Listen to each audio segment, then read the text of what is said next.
ഒച്ചുണ്ടാവില്ലേ? Stop.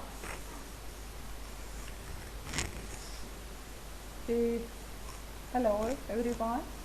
The second part of the point number 3 of unit 15 is financial management significance in educational institutions. Financial management is the efficient and effective management of money, that is the fund, to accomplish the objectives of the organization. It is the specialized function directly associated with the top management. An effective financial management is possible only when there is a sound organizational plan. So for a good financial management, there should be a sound organizational plan. Financial management in education is concerned with the cost of education, sources of income, and to meet the educational cost and the spending of the income. It includes all the process that governs the recording and use of fund, including allocation process, crediting and debiting of accounts, controls that restrict use, and accounting and periodic financial reporting system. So it involves a series of financial policies and procedures which guide the operation and lay out the organization uses and manage its money. So there should be a financial procedure manual depicting the financial operations in an institute. Financial procedures for the educational institution. First and foremost procedure is the delegation and overall control of the budget. Ensure the delegated budget is used for the purposes intended. You should not use it for other purposes. Whatever is written and when the budget is prepared and whatever planning is done for the spending of finances, that must be followed. And role of head of the institution in finance management is very important. And the management of finance at a strategic and operational level is the major function of head of the institution. He or she is responsible for effective management of the finance and the maintaining effective system for internal control. And management of other financial issues also comes under the role of HOI.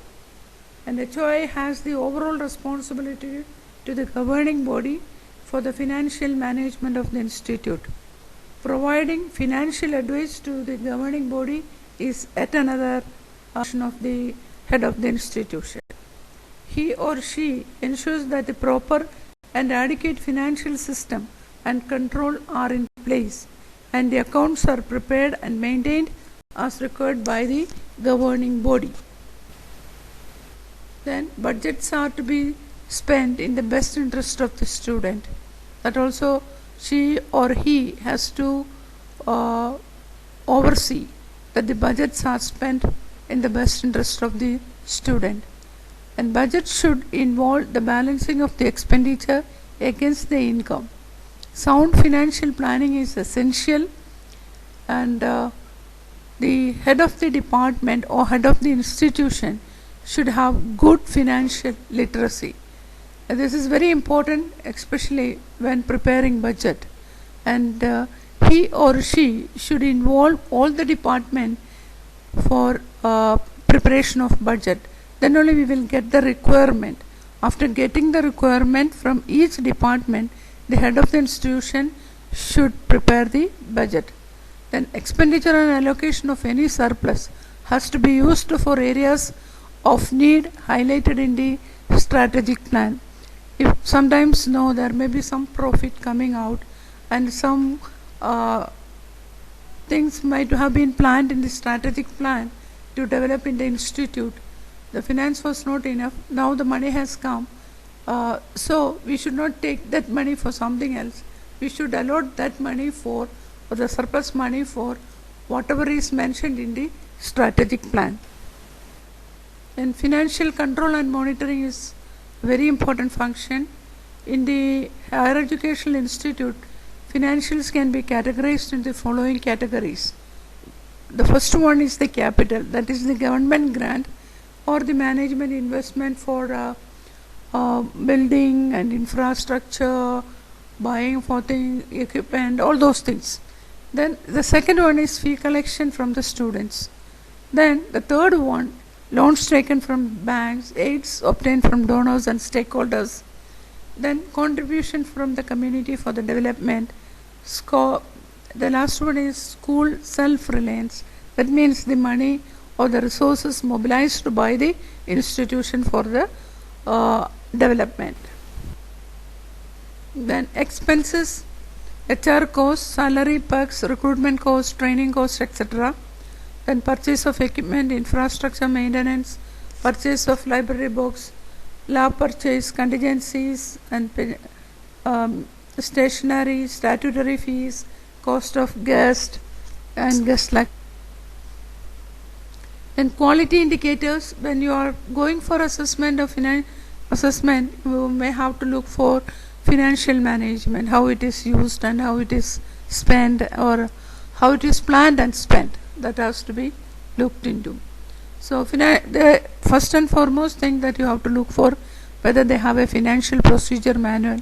It can be the part of the institutional manual or office manual, but it should be written specifically how the finance will be handled, who will be entrusted to spend the money, who can sign the voucher, who can sign the check, and how much money is allotted for the principal or the dean to spend for contingency, petty cash.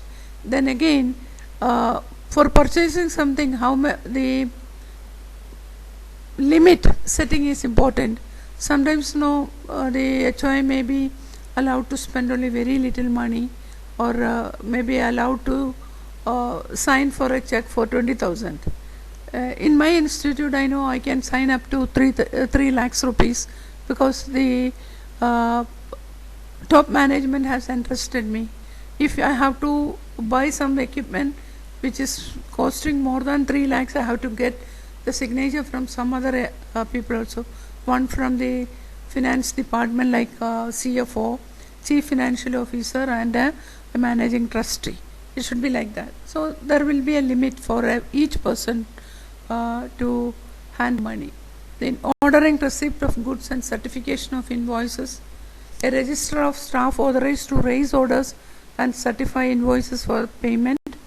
Delivery dispatch note must be then signed and dated by someone other than that who has signed the order or who will be signing the invoice.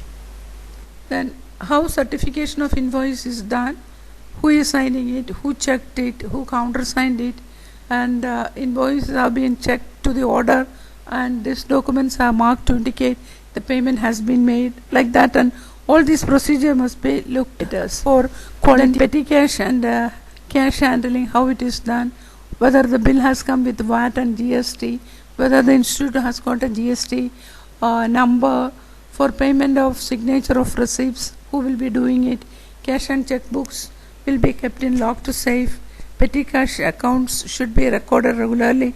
There should be a separate register for petty cash, and it should be properly maintained. Then banking and reporting. Banking facilities authorized by the financing committee and approved by the governing council or by the internal auditor and external auditor. Then documents related to deposit and amount should be balanced with that in the cash receipt, cash. Then security and asset control. Annual inventory will be made and signed and dated. Maintenance of asset register is overseen by the head of the institute.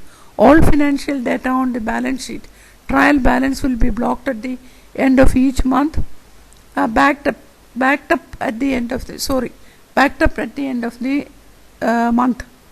Then all invoice, book statements, check stubs and paying in books will be filed and controlled in the institute all over the time. Then second is audit. A good internal audit practice should be there. Then internal auditors can go without prior notification to examine all records, documents and correspondences. external audit by designated chartered accountants and their report, acquittance register, salary slips, other financial vouchers and invoices, etc. Thank you. I hope you understood something about this.